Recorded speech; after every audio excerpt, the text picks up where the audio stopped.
Jaya Radha Madhava Kunja Bihari.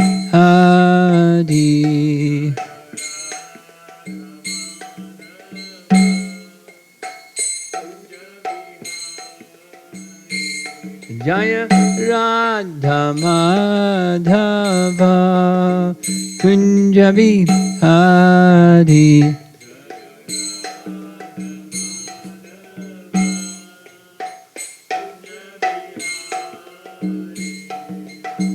Gopijana Balabha Girivardhari.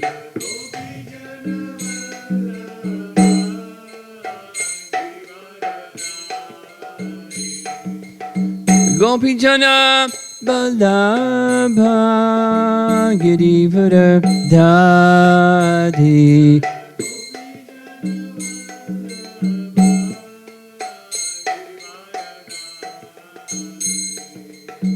Yashoda and Nanda Brajajanarandana.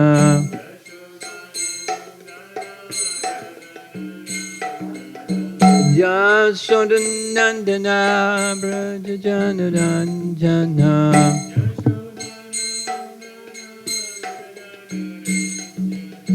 Jamuna Tira Vanachadi.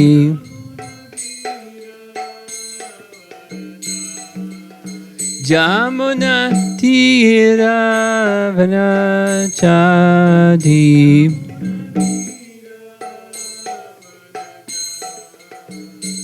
Jaya Radha Madhava Kunja Bihari.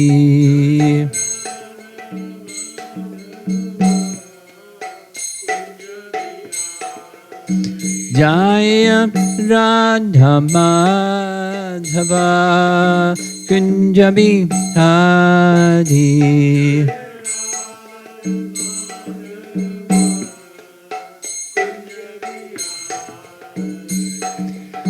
Gopijana Balabha Girivardhari.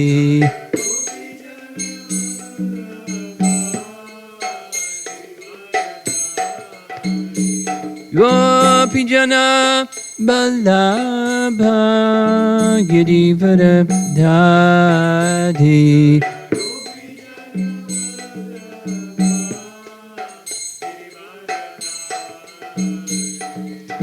Yashoda and Nanda Brajajanarandana.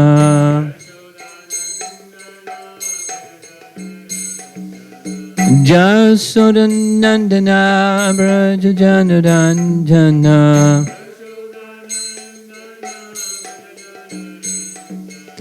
Jamuna Tira Vanachadi.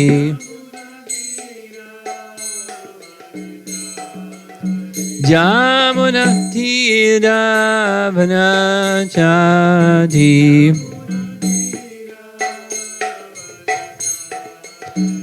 Jaya Radha Madhava Kunja Bihari.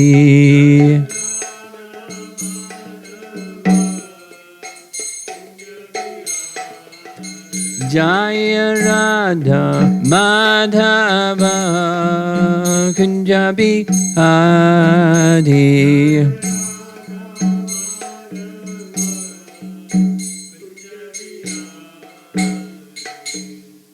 Jaya Om Vishnupad Paramahamsa. His Divine Grace Sri Bhaktivedanta Swami Srila Prabhupada Ki Gaur Premanandi.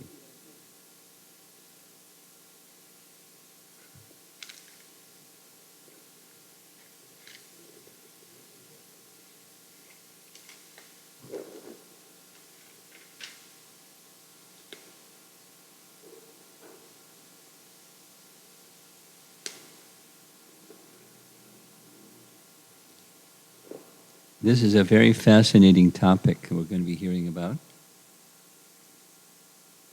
Part of what we're going to be hearing about includes some understanding of who Nanda and Yashoda are. And there's two things that are particularly prominent in what we're going to be hearing. They're eternal associates. It's not a post, like Brahma is a post, or Indra is a post, or someone may achieve that status. It's not a post, they're eternal associates of Krishna. And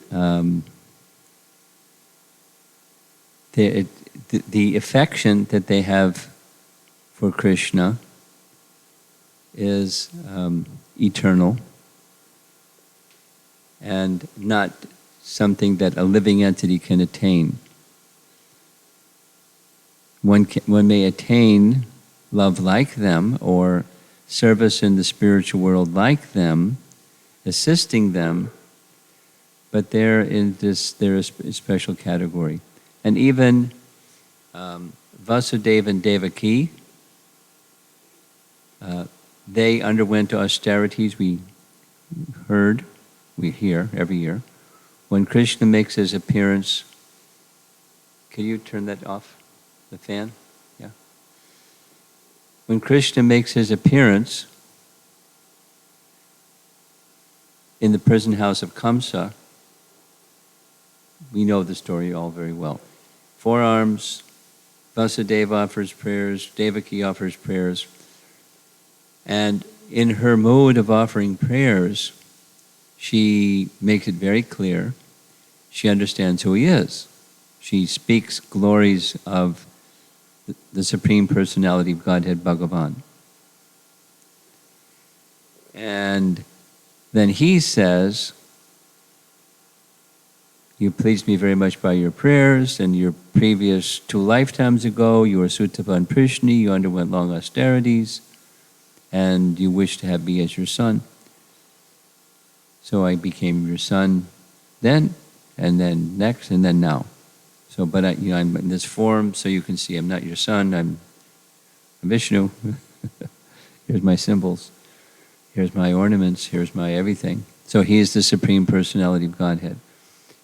But Vasudeva and Devaki, but Nanda and Yashoda, they don't do austerities to become Nanda and Yashoda. It's their natural affection that attracts Krishna to become their son, different than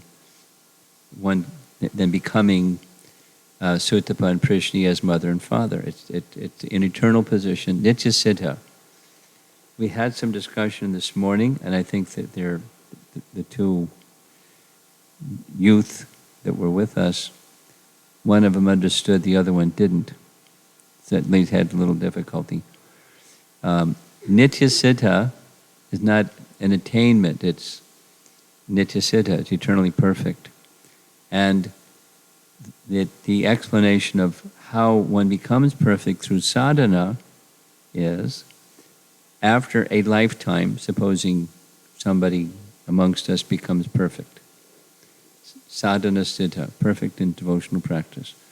What happens next is the sadhaka siddha persons, they join Krishna's pastimes where they're trained by the Nitya Siddha devotees how to perform the services for Krishna in the spiritual realm.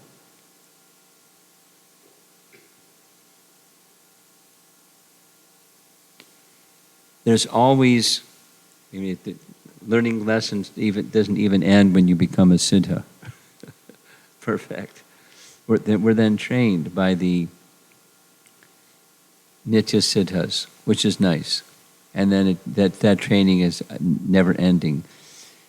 In other words, it's not like material, you get your degree and that's it. You're not still learning. Children, young, those of us in life that have higher education, it's just like you're a professional student for a whole long time.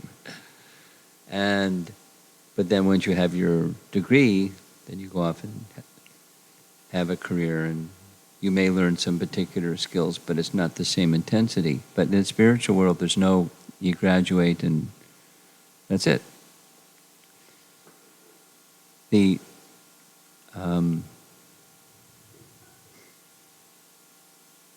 process of bhakti is dynamic, not static. Short way of saying. And it's nice. It's not static, it's dynamic. One of the teachings of Vrindavan, because we're reading sections from Vrindavan, we're learning a lot about Vrindavan. In order to achieve love like the resident of Vrindavan, doing devotional practices nicely is not sufficient to attain resident of Vrindavan.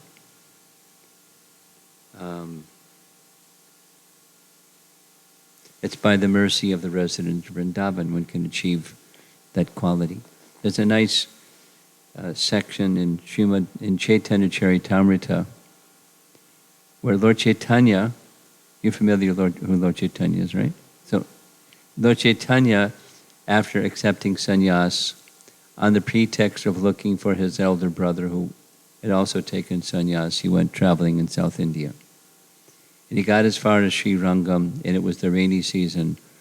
So the chief priest of Sri Rangam requested, please stay at my home for the rainy season. So he did.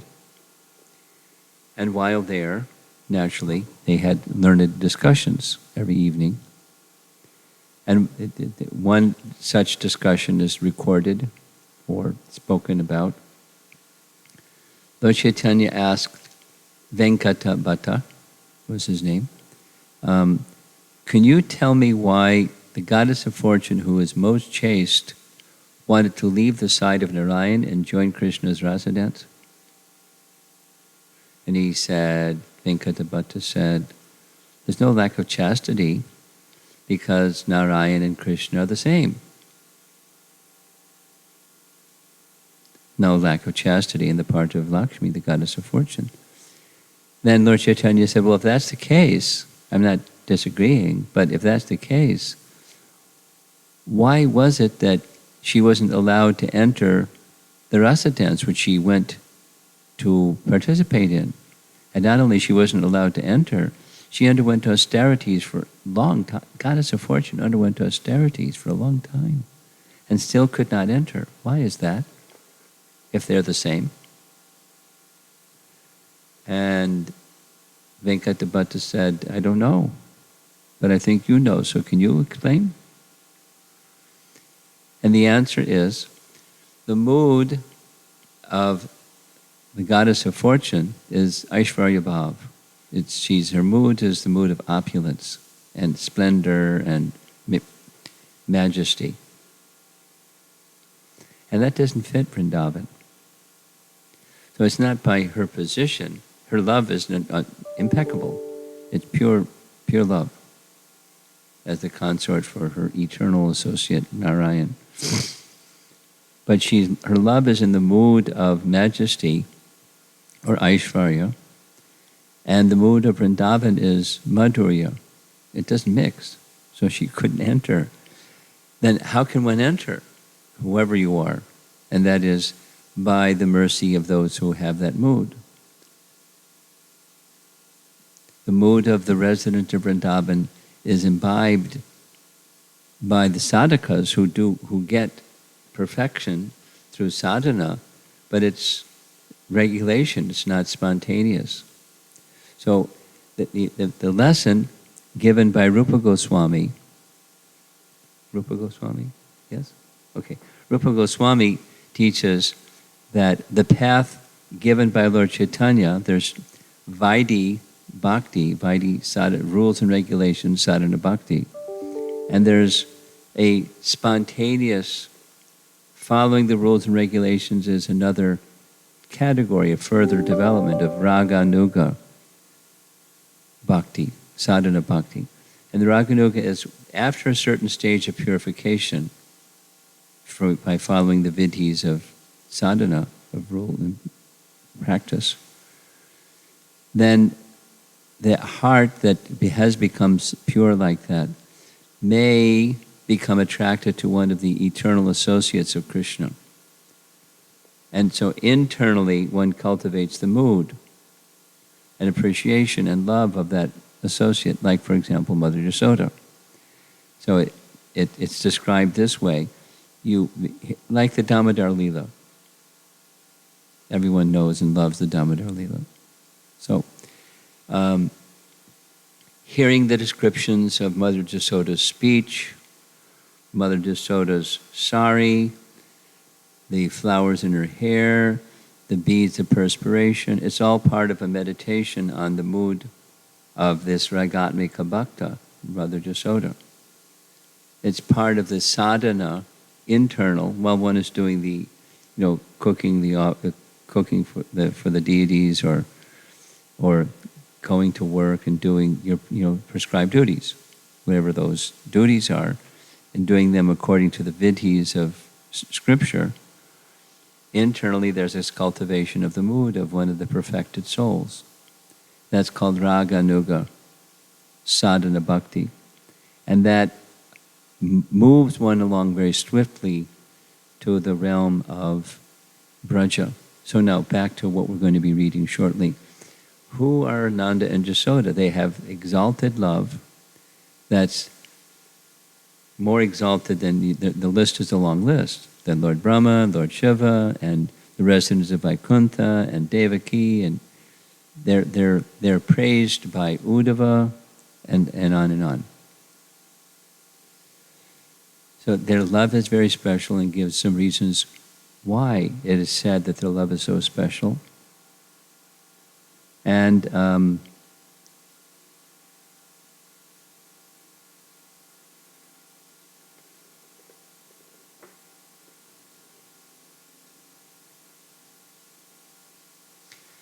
the pastime has to do with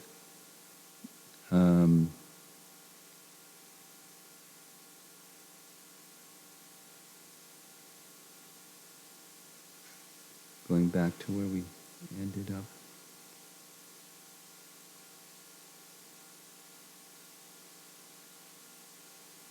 There we go.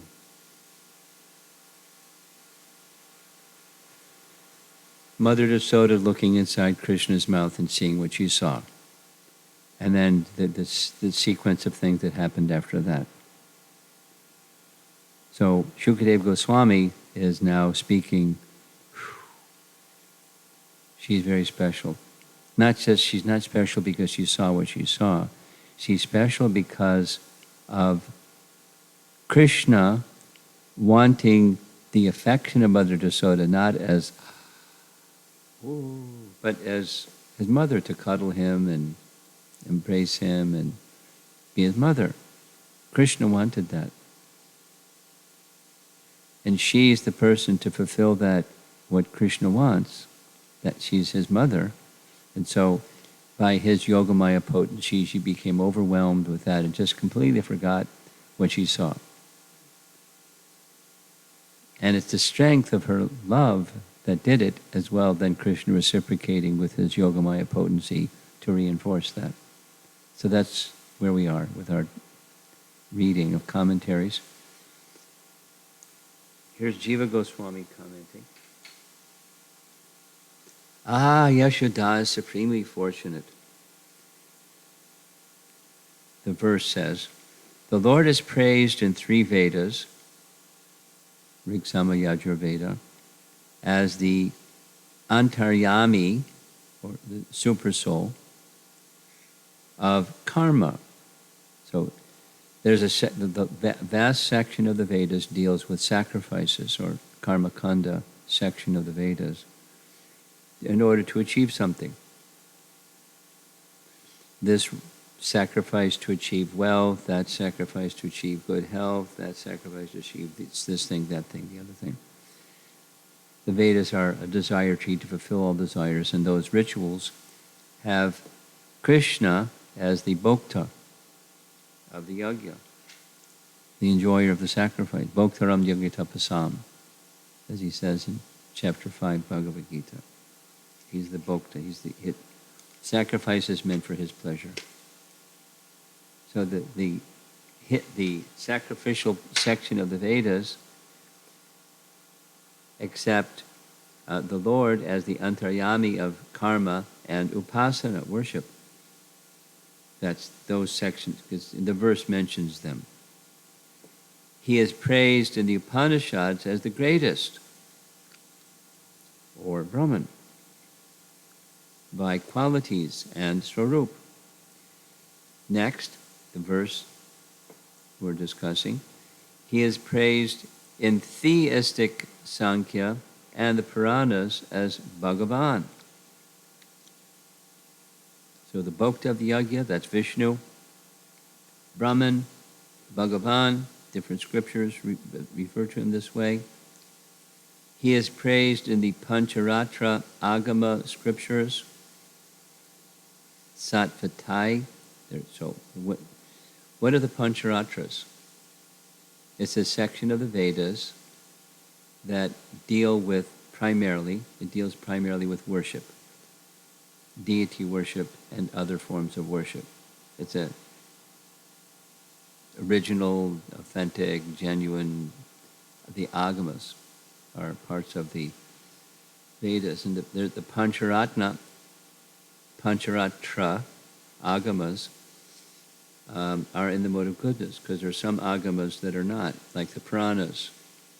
Familiar with the Puranas, that some are tamasic, rajasic, and sattvic. Puranas. You're familiar with that? Yes, okay. So within the Agama scriptures, it praises the Lord with his worship. The Agamas as well as the Puranas are included in this list because they are accepted as Agamas in the Vedas. The Lord is glorified to some little extent in these works, since the Lord is actually unlimited. Yashoda considered the Lord to be her son, meaning the verse that we were reading, she surpasses all of those. She's in another category. He's my son. Caring for him affectionately as a mother, this is greatly astonishing. The following should be considered. Her greatness was not because of seeing the universe. This vision, seeing the universe, is rejected in the second canto. So we're already in the 10th canto. But there's two references in Canto 2, Chapter 1. The whole section is the universal form. Well, going back to the last chapter of Canto 1, Shukadeva Goswami first appears. Maharaj Parikshit is cursed to die. He's given up his kingdom. He's on the bank of the Ganges. The sages have come to be present for his departure. And right in their midst comes Shukadeva Goswami. Maharaj Parikshit asks him two questions. What is the duty of a man who's about to die? And what is that subject matter that one should hear, chant, and remember always? To answer those two questions, he speaks the first three chapters of Canto 2. It starts with universal form, then Paramatma, then pure devotional service in sequence. Moves from this to this. So the introduction, what should one do, is spiritualize your conception of everything by meditation on the Virat Rupa. Or the purpose of Virat Rupa meditation is to purify consciousness. It's to see all things in relation to the source. That's the purpose. So here's the statement. Quote, 2.2.14. As long as meditation on the Lord and the witness of all beings, superior even to Brahma, which has bhakti as an element, does not manifest, if you haven't come to Paramatma stage, one should remember the gross universal form after performing necessary rites of karma yoga.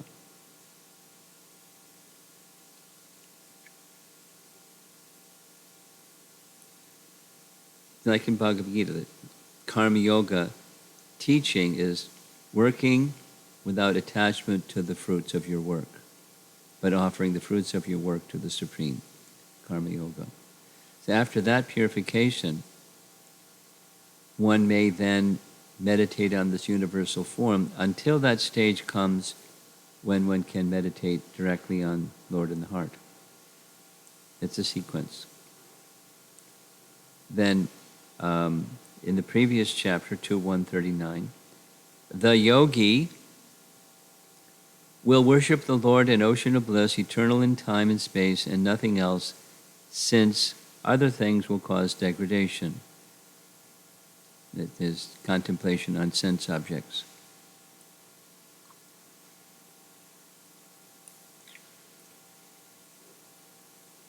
Mother Yashoda, seeing the universe does not produce knowledge of the Supreme Lord as Krishna. Of course, she said that her child may have astonishing powers. She then defined the Lord who cannot be understood. She had knowledge, but wasn't the fruit of, studying lots of books. She just had spontaneous knowledge. Then she stated that she thought Krishna as her son, just as she thought of Nanda as her husband, because of a deluding potency. There was this spike of detachment within her. But that does not mean that she saw Krishna as the Lord, for otherwise she would not have praised him. She would have praised him as Devaki did. When Krishna appeared in the prison house of Kamsa, Devaki praised him as the Lord. Yashoda never did that.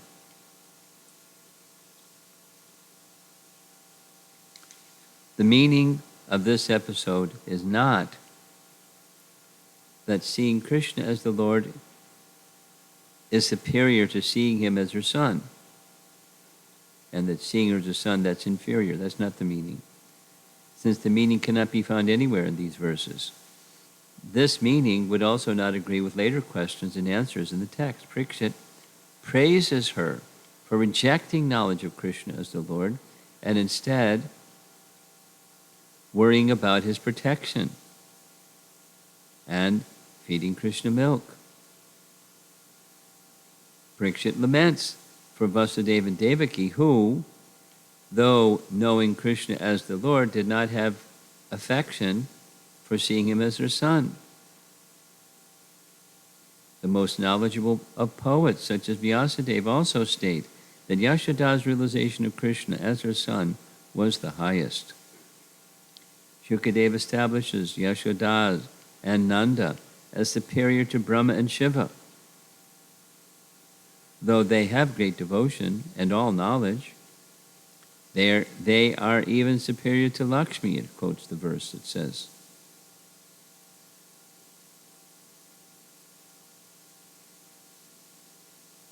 And then another, those ordinary people who worship Krishna as the son of Yashoda are superior to all the Gyanis.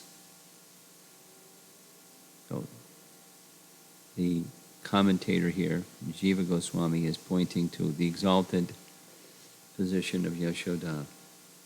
Elsewhere, the superiority of this love is mentioned. Here's one. My dear king, this is Shukadeva Goswami speaking at the end of the whole discussion of Rishabdev, Canto 5, Chapter 6.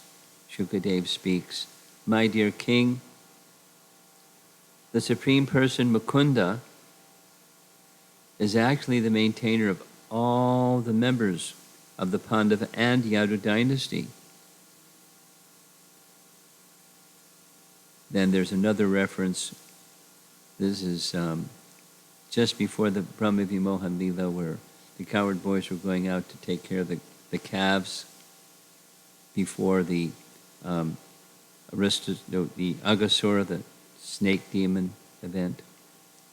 Shukadev Goswami says, in this way, with the abundance of splendor caused by Krishna, they played with him, though he is pure consciousness, or happiness known as Brahman for the Gyanis, the Supreme Lord, for the devotees with dasya bhava, and an ordinary human child for those covered by material illusion. That is to say, Krishna is not ordinary. Ordinary people see him as ordinary, but he's the cowherd boys are very special. Their love is very special. If this is so for general devotees, then what to speak of those like Yashoda and Nanda? Thus the conclusion stated becomes even stronger.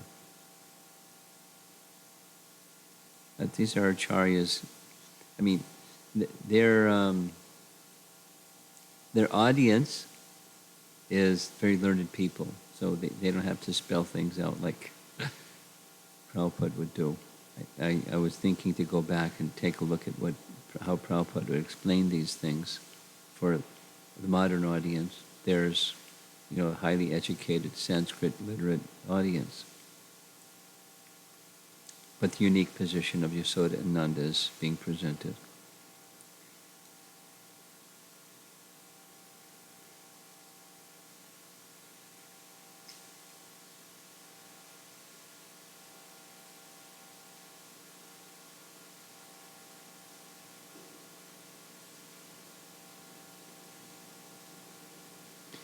Here's something interesting. This is now Krishna Sandarbha of Jiva Goswami. And I'll go over the Sandarbha explanation again. One of Jiva Goswami's 3 commentaries on the Bhagavatam is topic by topic. And the format is a Sandarbha, which is a very special format. He explains at the beginning of the literature what that format is. But he goes through, it's a commentary in the Bhagavatam and it's a commentary in Vedanta Sutra simultaneously. So the Vedanta Sutra has 3 parts.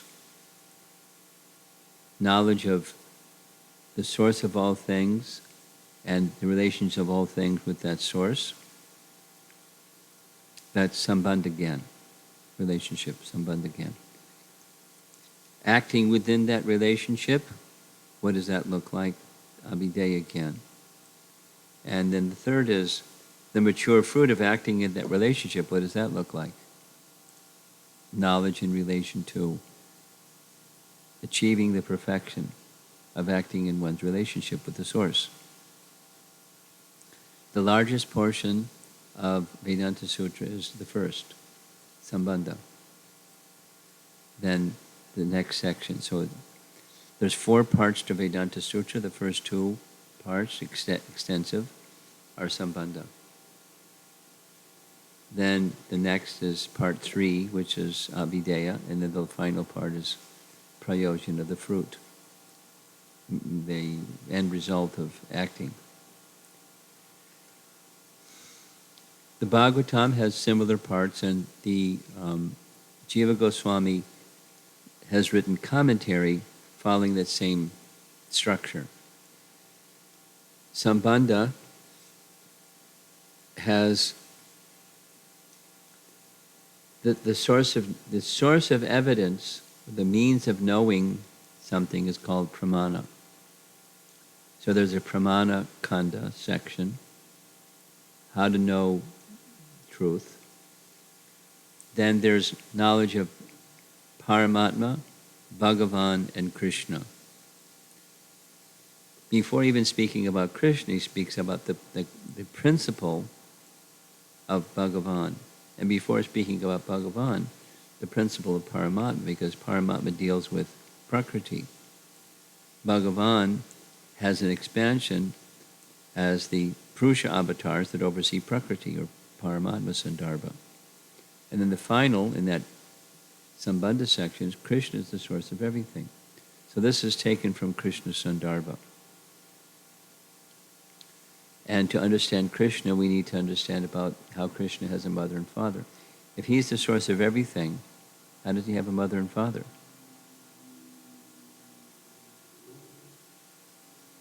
So that's what's being discussed here. One must explain the previous births of Yashoda and Nanda, like that of Vasudeva and Devaki.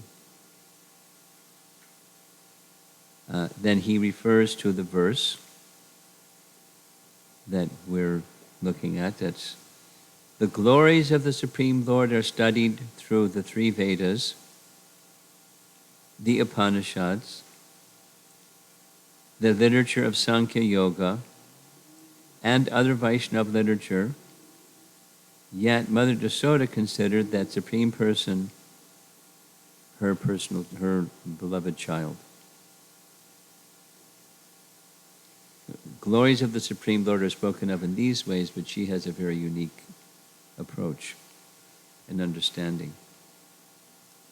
That's this verse that's being discussed. Then chapter 9 of Canto 10. Neither Brahma nor Shiva nor even the goddess of fortune, who is always the better half of the Supreme Lord, can obtain from the Supreme Lord, the deliverer of this material world, such mercy as received by Mother Yashoda. When hearing such glorification of Yashoda, Maharaj Parikshit was surprised. 2 verses. What pious acts did Nanda perform to cause such affection? And what pious acts did most fortunate Yashoda perform so that the Lord drank from her breast? Great devotees sing of the activities of Krishna in his childhood, which Vasudeva and Devaki could not experience, and which even today destroy the sins of all people. And Srila, this is from this chapter, by the way. The verse following the one that we just looked at. So, but the special love of Mother Yashoda, Maharaj Parikshit wants to know, wow, how did they become Yashoda and Nanda? Prabhupada's purport says, the purpose behind Maharaj Parikshit's inquiry was to determine whether an ordinary human being can attain the position of Mother Yashoda and Nanda.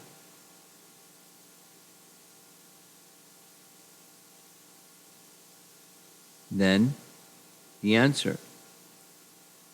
To follow the orders of Brahma, Drona, the best of the Vasus, along with his wife Dara, spoke to Brahma in this way. This is the reply. So, the order of Brahma was that they should protect cows. Drona then speaks. Being born on earth, may we too develop prema bhakti to the attractive Lord, engaged in sweet pastimes, though he is the Lord of the universe. By this bhakti, others in this world will easily cross material existence. Now that's Vishwanath Chakravarti's translation. Here's Prabhupada's translation and purport. Drona and Dara said, please permit us to be born on the planet Earth, so that after our appearance, the Supreme Lord, the Personality of Godhead, the Supreme Controller and Master of all planets, will appear and spread devotional service, the ultimate goal of life, so that those born in this material world may very easily be delivered from the miserable condition of materialistic life by accepting this devotional service. And Prabhupada's purport reads, this statement by Drona clearly indicates that Drona and Dara are the eternal father and mother of Krishna. Whether there is a necessity of Krishna, whenever there is a necessity of Krishna's appearance, Drona and Dara appear first, and then Krishna appears. Before Krishna's appearance, Drona and Dara appear in order to become his father and mother.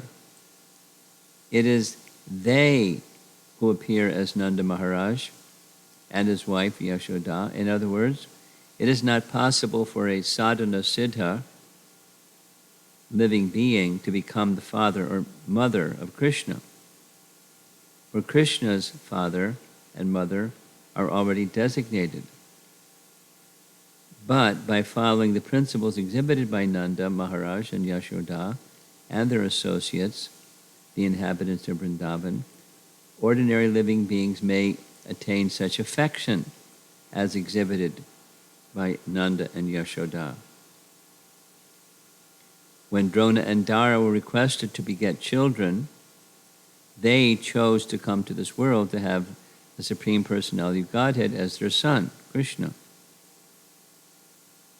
Drona and Dara, his eternal father and mother, appeared on earth before Krishna as Nanda Maharaj and Yashoda, in contrast to Sutapa and Prishnigarbha. They did not undergo severe penances and austerities to become the father and mother of Krishna. This is the difference between Nityasiddha and Sadhana Siddha. Now, on the platform of perfection, Siddha is Siddha. They don't have like, I'm a card-carrying Nityasiddha and I'm a Sadhana Siddha. They don't make that distinction. But for our purposes, there is a distinction.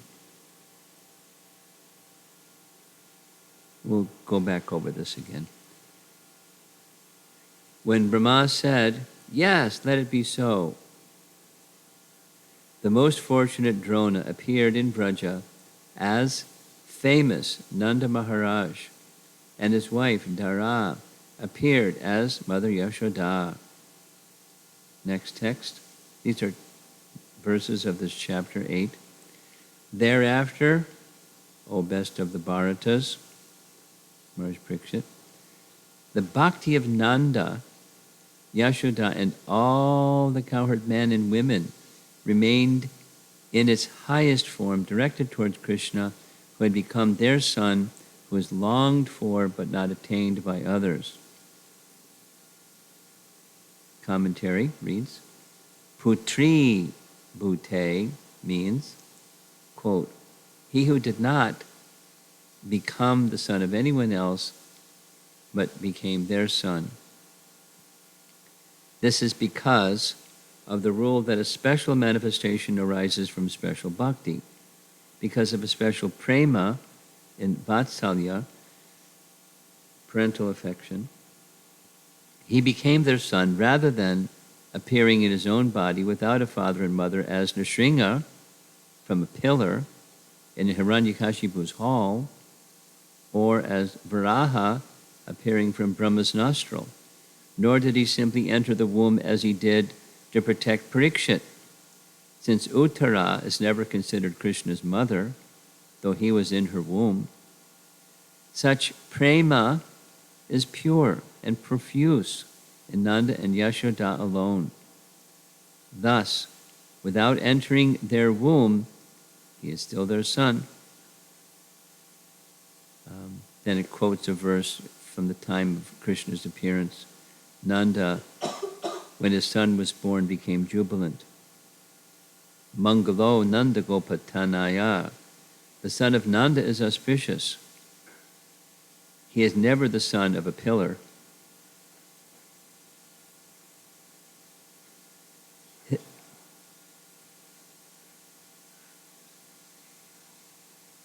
His appearance through Vasudeva is also not material. It is not through seminal transmission. Rather, the Sat Chit Ananda body entered through the mind. In the verse from Canto 10, Chapter 2. Quote, thereafter, accompanied by his expansions, the root form, Krishna, who is the all-auspicious and who is all-auspicious for the entire universe and gives joy to all jivas, was transferred from the mind of Vasudeva to the mind of Devaki. Devaki became beautiful by carrying Krishna, joy to all beings, who appeared on his own. Just as the east becomes beautiful carrying the rising moon. Paragraph. One must accept that Nanda and Yashoda act as Krishna's parents continuously, since the Lord made appearances in the past one time after another because of being controlled by their intense prema. This is approved by Narada, Prahlad, Dhruva, and others. Their Vatsalya was strong, and without that he would not act as their son. The meaning of Putri Bhute is, quote, we consider him our son. This is enacted during the manifest pastimes, Prakat Lila. They, Nanda and Yashoda, are fixed as Nitya Siddhas, eternally perfect beings in his manifest pastimes, Prakat Lila. Just as Lakshmi and Vishnu are a couple with conjugal love eternally, Nanda and Yashoda have love for Krishna in Vatsalya Rasa eternally. Paragraph. Gargamuni, during the name-giving ceremony, Namakarana. Gargamuni spoke the truth with the intention of stating that they were his eternal parents, in saying, Prag ayam Vasudevasya kvachit jatas tavatmajam. Your son previously was born of Vasudeva. That's the statement from name-giving ceremony earlier in this chapter 8. Paragraph. The meaning is this. When Devaki prayed that the Lord withdraw his astonishing form, chapter 3, he made his four-armed form, which had appeared also in Devaki's mind, disappear, and appeared with 2 arms, as he had appeared in the mind of Yashoda. Because she, Yashoda, had an image different from Devaki's in her mind, the Lord was born with a different form. A little difficult to understand what he's saying, but Palena, Pala, Karanam, Anumiyate. One can infer the cause by the result. It's a rule. You can infer the cause by the result. Later in Krishna's pastimes, after his childhood pastimes in Braj, he went to Mathura. He killed Kamsa, freed Vasudeva and Devaki. Ugrasena was reinstalled as the king, and Krishna stayed for some time in Mathura. And while he was staying in Mathura, there's this beautiful narration, he was feeling the residents of Braja are nearly expiring because of their feelings of separation from me. And I feel the same feelings of separation from them. But if I go to Braja, or let it be known that I have affection for the residents of Braja, then the remaining demons on the planet, they'll go harass the Brijvasis. So I can't go. But so he was wondering, how can I help pacify their hearts, at least for some time? And as he was contemplating like that, Uddhava entered. And Uddhava is a dear counselor of Krishna. He has a even more intimate relationship than Arjuna. As we all know this. Arjuna's mother was Kunti.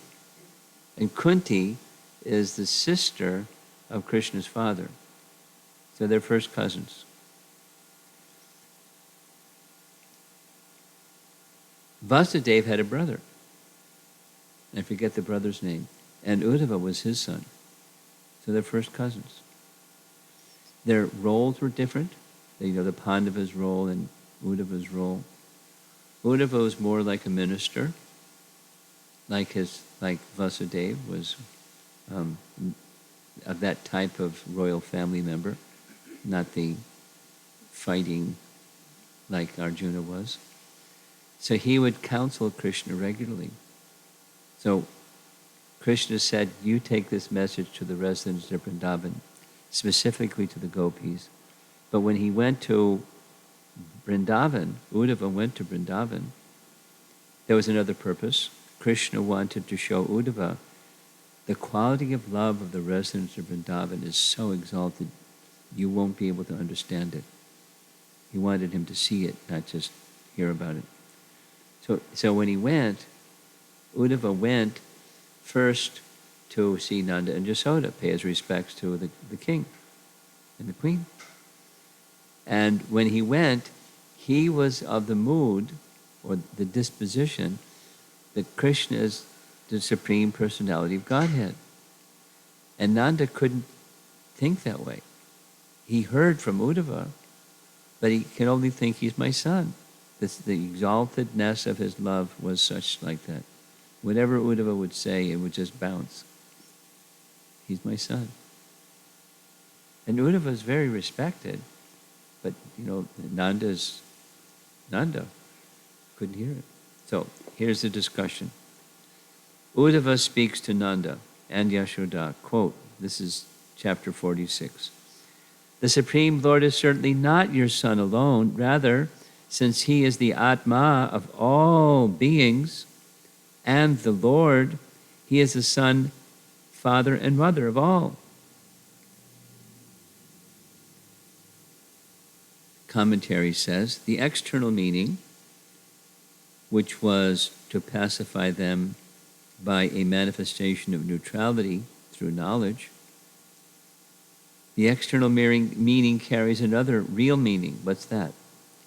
The Lord, who is devoid of being dear and not dear, devoid of mother and father, becoming a special form as Krishna, is the son of you too, and of no one else, because of your affection for him. He's come as your son. You're so fortunate.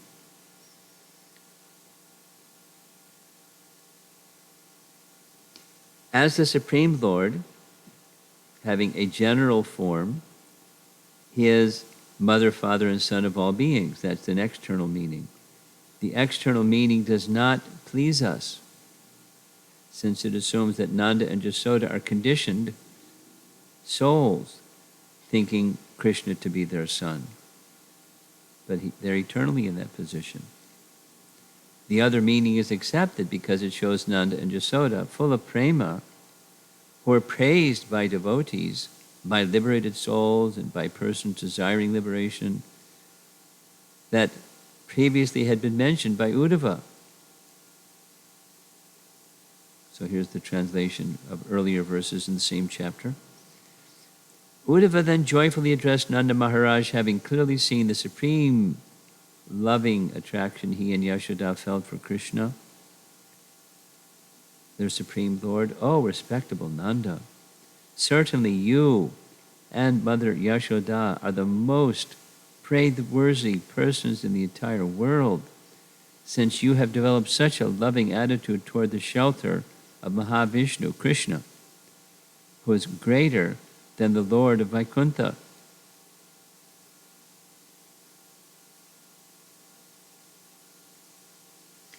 In an earlier chapter, Krishna and Balaram had told Nanda, this is when they're going back, this is after Kamsa is killed, and because Nanda went there for that festival, called the Bow Festival. So Nanda saw Krishna kill Kamsa, and and all of that. So now Krishna is requesting his father to return to Braja. Chapter 45. They are the real father and mother who care for, as they would their own sons, children abandoned by relatives unable to maintain and protect them. So he's speaking as if he's the foster child of Nanda and Yashoda, the son of Vasudeva and Devaki. And just as Krishna was the 8th child of Devaki, Balaram was the 7th child of Devaki. Yes? Transferred to the womb of Rohini. They then said to Nanda, quote, "Now you should all return to Vraja, dear father. We shall come to see you, our dear relatives, who suffer in separation from us, as soon as we've given some happiness to your well-wishing friends," the folks in Mathura. "We will come to see you. My coming to see you is my goal of life, seeing you. We will remain there." Drashtum means to be able to see or to be able to understand. The reason is that you are our relatives. Thus, Krishna is mainly the child of Nanda and Yashoda. Now we will return to the subject. This is commentary. The cowherds and gopas also had prema for him alone. For it is said, in this same chapter we're reading from, quote, "Thereafter, O best of the Bharatas, the bhakti of Nanda, Yashoda, and all the cowherd men and women remained in its highest form, directed toward Krishna, who had become their son, who is longed for but not attained by others." That is to say, the other cowherd men and women, they also had children, but they had affection for Krishna more than affection for their own children, which doesn't happen in material life. You may have affection for other children besides your own, but it's not the same. But with Krishna was reversed.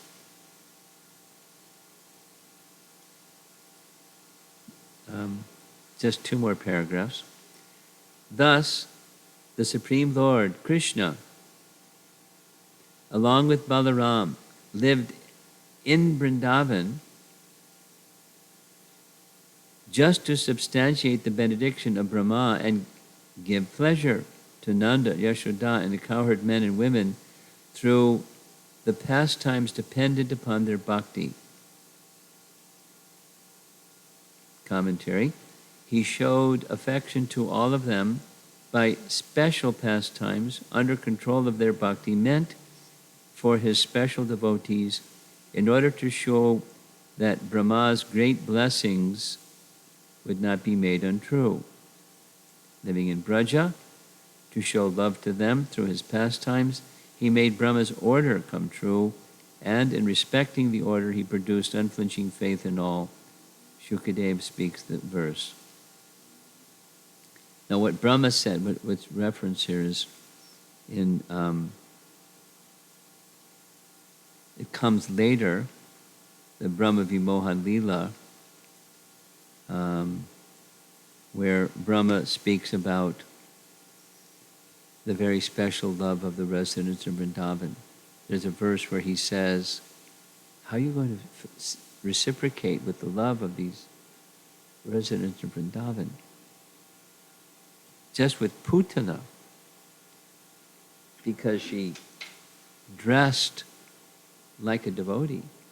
You gave her an eternal post of an associate of Mother Yashoda in the spiritual world. Now how you can reciprocate with these Rijvasis who have given everything, their lives, their wealth, their cows, their hearts, everything is simply dedicated to you. How are you going to reciprocate with them other than just give yourself to them? So Krishna has given himself to the residents of Vrindavan. So how is it that he can stand their separation? The explanation is given. He didn't go back to Braja by his manifest pastimes, so he remained with them in his unmanifest pastimes. uppercut Leela, unmanifest pastimes. He entered in their hearts and he was always present with them. It's said that when Dhruva Maharaj was doing his meditation on Lord Vishnu, according to Narada's teachings to him, he saw the Supreme Lord within his heart. And his whole body was in ecstasy, seeing that form of the Lord in his heart. But suddenly his meditation broke. And then he saw the Lord before him. Same one that he was seeing within his heart.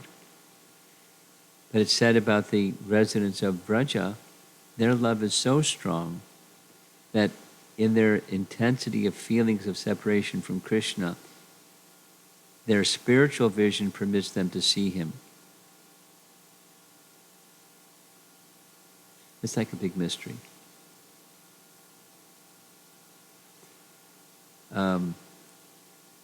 Bhagavatam topics are nice. Earlier today, in 3 o'clock our time, it was 6 o'clock Boston time. So I was giving it the conclusion of, this is Memorial Day weekend, so they had an online Memorial Weekend festival. And it was covering prayers of Prahlad. So I was assigned the last of his prayers in Canto 7, Chapter 9. And I'll just summarize, and then we'll end. Prahlad says in the next chapter to Lord Nrsingadev, because of persons of this world being so much distressed by trying to find happiness through fruitive activities, you've sent me here to this world to teach the way of pure devotional service. So he understands himself in that way. He's a messenger from Vishnu to teach the way of pure devotional service. And his concluding prayer is, to Lord Nrsingadev, text 50, chapter 9. You're realized by the Paramahamsas, and they become Paramahamsas by the process of bhakti, and lists 6 of them. And so how can one understand you, properly understand you, who has not undergone all these processes of bhakti? That is, then knowledge of you becomes accessible like you're accessible to the Paramahamsas. Paramahamsas, the topmost position of bhakti. Paramahamsa is topmost position. So, in his purport, Prabhupada quotes a verse, we discussed this kind of extensively, from Katha Upanishad, that says, the Supreme Lord can only be seen not by this, that, the other thing, but only when he chooses to show himself. Katha Upanishad. Now, it doesn't mean we don't do things. We do our practices. We follow the vidhis, like we've been discussing, the vidhis of bhakti, the rules and regulations of sadhana. We follow them. But it's not just by following vidhis that you become a Paramahamsa. You can become purified, certainly, and cleansed of other contaminations and so forth and so on, and build a protection from the contaminations of this world by proper following of vidhis of bhakti. It's the essence. That's not the essence. The essence is the bhakti that awakens. And when that bhakti awakens, this is what Prabhupada explains, the Paramahamsa has captured the essence. And the essence is that Krishna should be pleased. And when that mood of bhakti is awakened by the sadhana practices, Krishna will reveal himself. But he has no obligation. He doesn't reveal himself. He says in Bhagavad Gita, to those persons that are inimical. Naham prakasha sarvasya yogamaya samavrata mudho yam nabhajanati. He doesn't reveal himself to those people. Then who does he reveal himself to? Those he chooses to reveal himself to. And he chooses to reveal himself to those who have awakened their love for him. And the topmost, so back to this, the topmost position of love is that of Mother Yashoda and Nanda. Krishna doesn't need a mother and father to appear. He can appear from a pillar, or he can appear from a nostril, he can appear in a womb of Mutra, he can appear however he wants to appear. He doesn't need a mother and father. And if Vasudeva and Devaki, they became through austerities, but Nanda and Yashoda, they're eternally, their affection is over the top. And they're just their nature. They're eternal associates. Now here's one other little point and I'll end.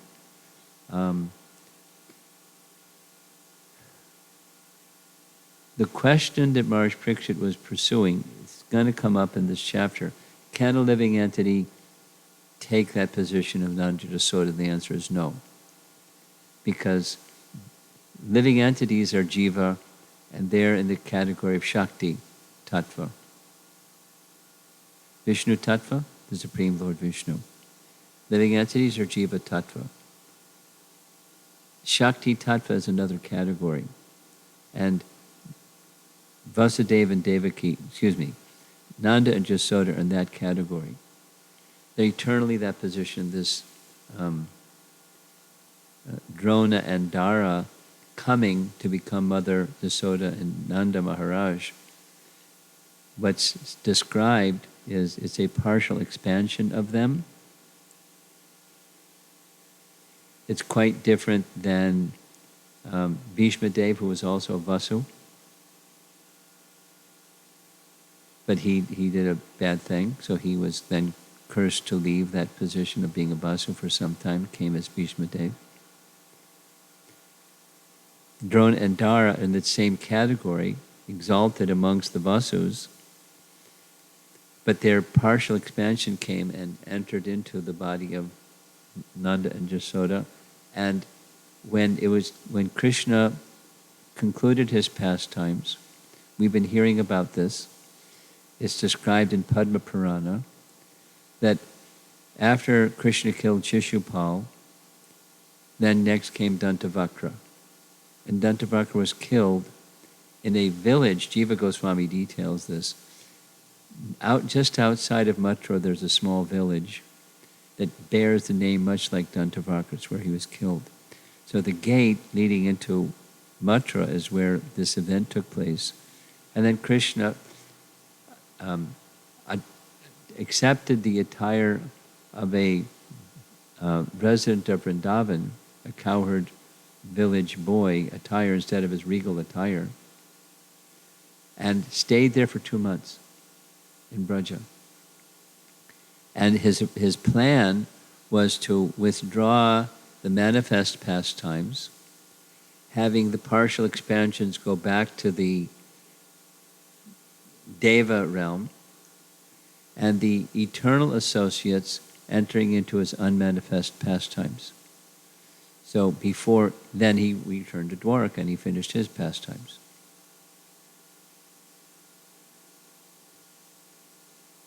And left this world.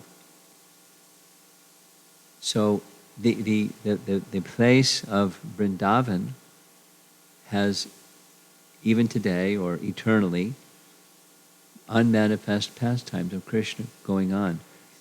Material eyes can't see, but they're there. And he's in the hearts of the eternal associates that are existing and having their pastimes with Krishna. Now this is like a mystical sounding thing, but it's our acharyas describe it over and over again with different references to make it very clear. Krishna's pastimes are eternal, and the associates of Krishna are eternal associates, and they have spiritual forms.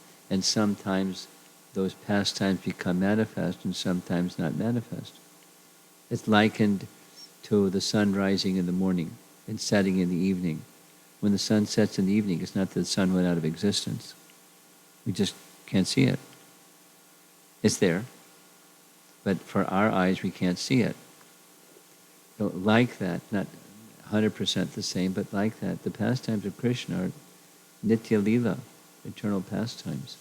And when he concludes his pastimes, the Nitya Lila is going on in his eternal abode, not accessible to our eyes. But exalted souls can experience them.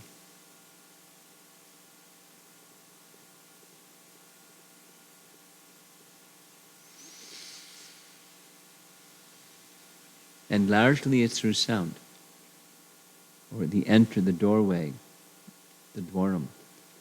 It's through sound, because that sound is not different than Krishna's form and Krishna's pastimes and everything. So through sound one can enter.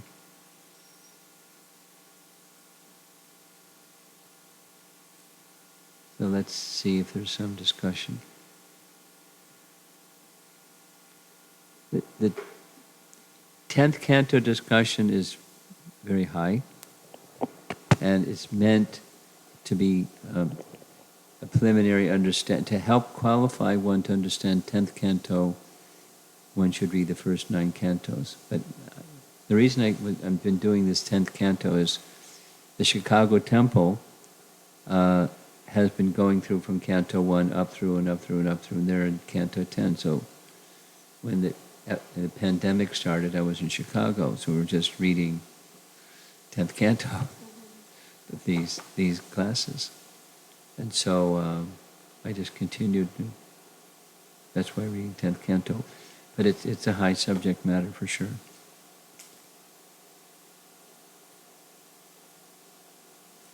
Let's see if there's discussion. We have a little...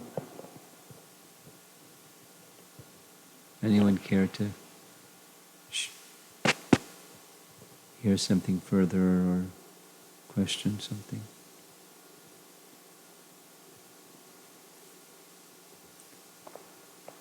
Maharaj, I have one question. So, towards the end, you talked about Krishna reciprocating or revealing himself to devotees and not to other people. So, can we call then Krishna as like partial? Because even when Happy-Das Nrsimhadev, he killed Hiranyakashipu.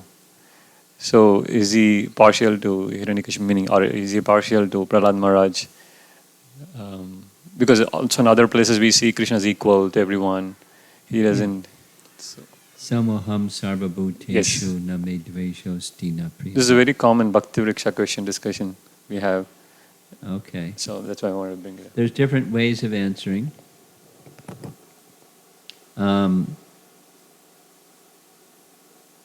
Here's 2 ways. There's more than 2 ways. One way is, in his Paramatma feature, he's equal. In his Bhagavan feature, he reciprocates with the regard for him.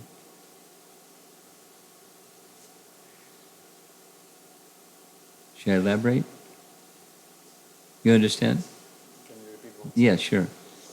Bhagavan, the feature of Bhagavan is the personal form.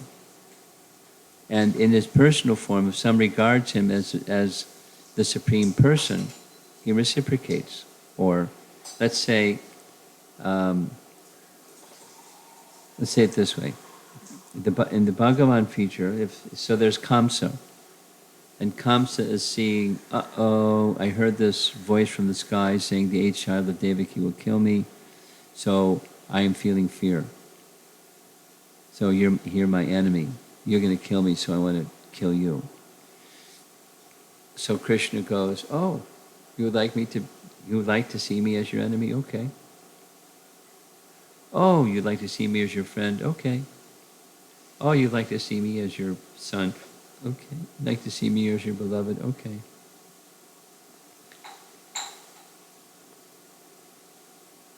He's reciprocating. Yayatam mam prapadyante. Tangs tataiva bhajamyaham. So that's his Bhagavan feature. As one has regard for Krishna, he reciprocates. So when he kills Kamsa, or when he kills demons, they get liberation. Or, if not liberation, they get a higher attainment. Opulent, freed from liberation, at least in the sense of becoming freed from all the bondage of all their misdeeds. Clean slate. That kind of liberation, at least. Not necessarily Sayuja liberation. So, it looks harsh, but they're being released from their bondage of material existence. That's really special. And in his Paramatma feature, it's neutral. Prabhupada's example of that kind of neutrality is like the High Court judge, who one person he gives a financial reward, another person he gives death penalty. You're not like friendly towards one and unfriendly towards the other. It just is, it's under just law. The law of karma is being determining. We're making free will choices and we're responsible for our choices, and Paramatma oversees the consequences of those choices. Guna and karma. That's the Paramatma feature. And one he's giving special positions to and special powers to, etc. Like, helping the demigods when there's battles with the demons. Looks like it's partial. But it's, the demons have a regard and Krishna is reciprocating with their regard.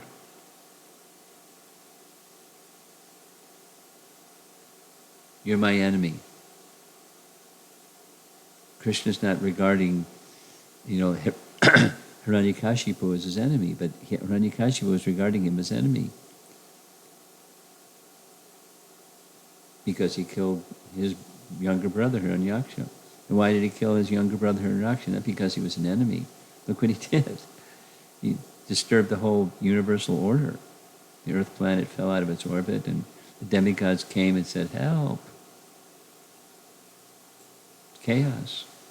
This terrorist is disrupting the whole universe. Please do something.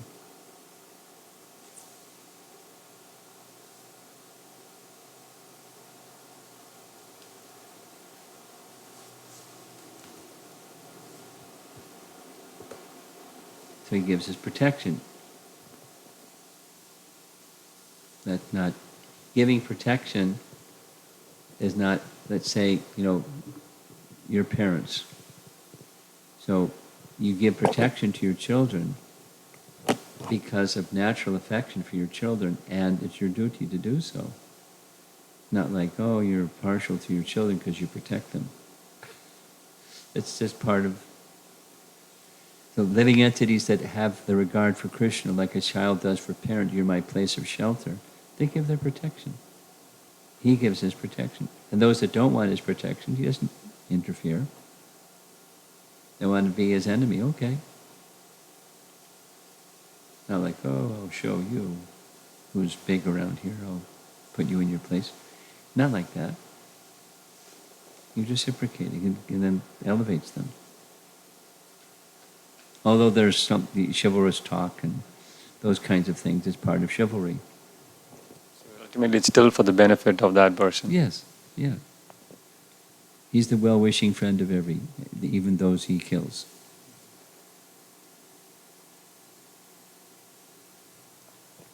There is one online question. Okay. When Krishna left Vrindavan, he appeared in the heart of the gopis instead. What was the reason of their lamentation of separation from Krishna, if they were connected with Krishna in their heart? It's love.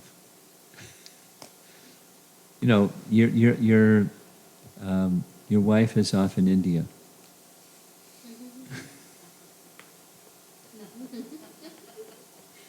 And your thoughts are with your wife off in India. Your wife has your thoughts about you over here in 98-degree Phoenix. Got really hot today. So,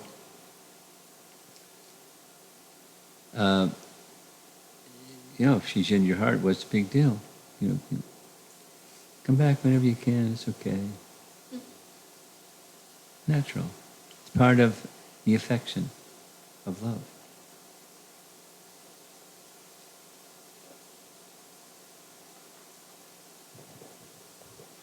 There's one.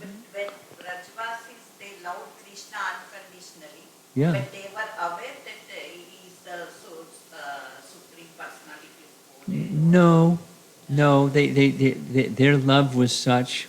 The language is their love was so strong it eclipsed that reality that he is the source of everything. Not just like a cloud covers the sun, but an eclipse. It's like night. They couldn't see. He showed, and they still couldn't see. Lifting Govardhan Hill, for example. It's not, just a powerful little 7-year-old boy can lift a hill. So what's going on? So he showed his divinity, but their love was different. Too much love. Too much love. And that's the nature of all the Brajbasis in their different rasas, not just gopis. Mother and father and friends. Yay! Krishna just killed the demon. Let's go have lunch.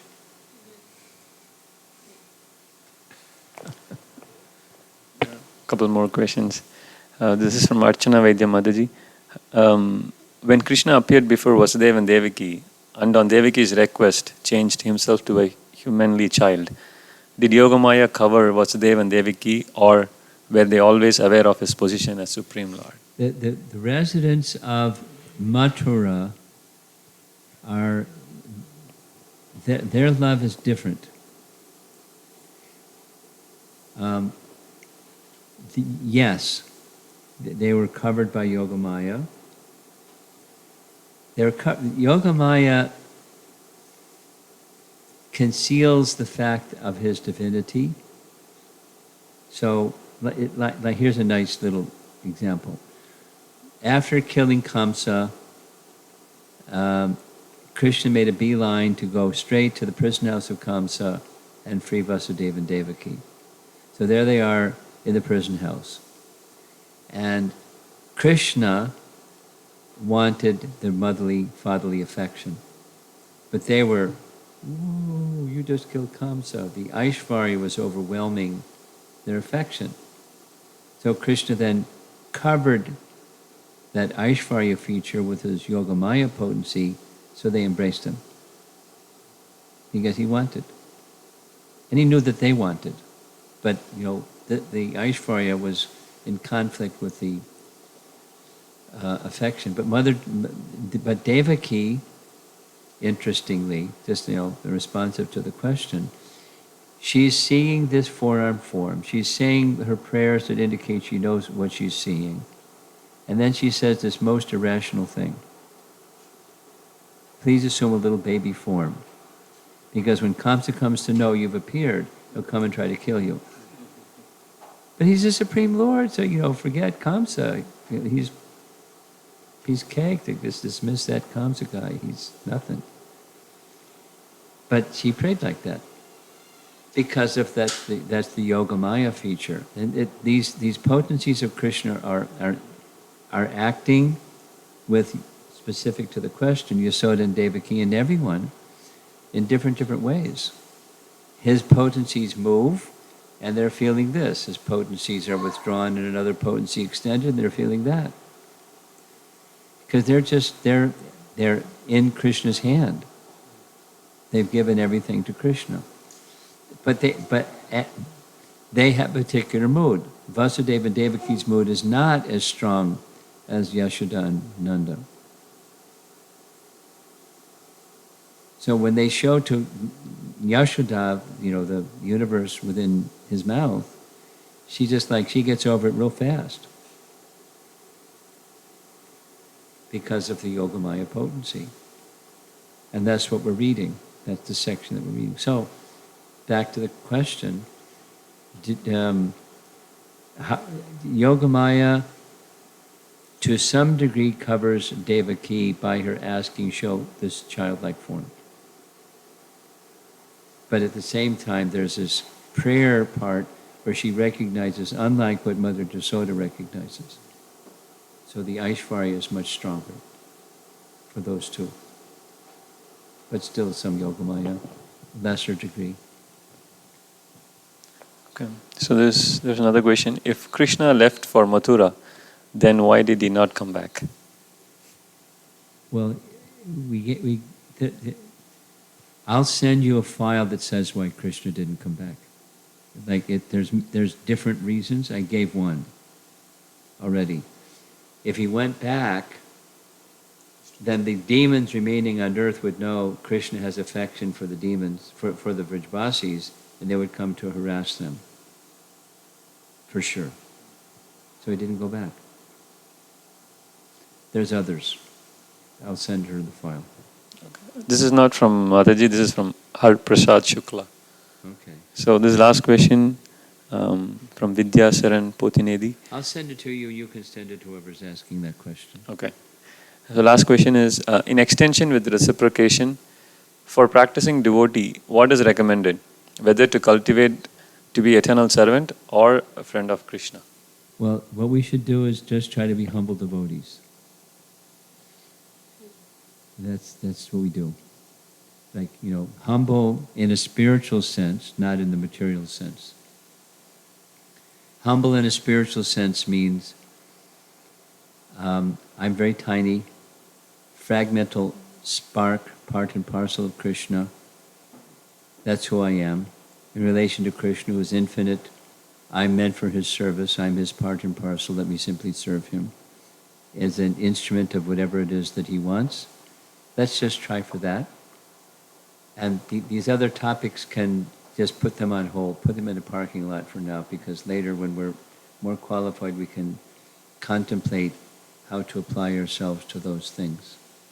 For now, just become a humble devotee. Try to serve Krishna's interests as best you can.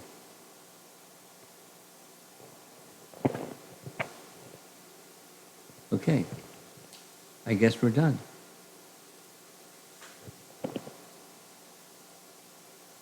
Hare Krishna.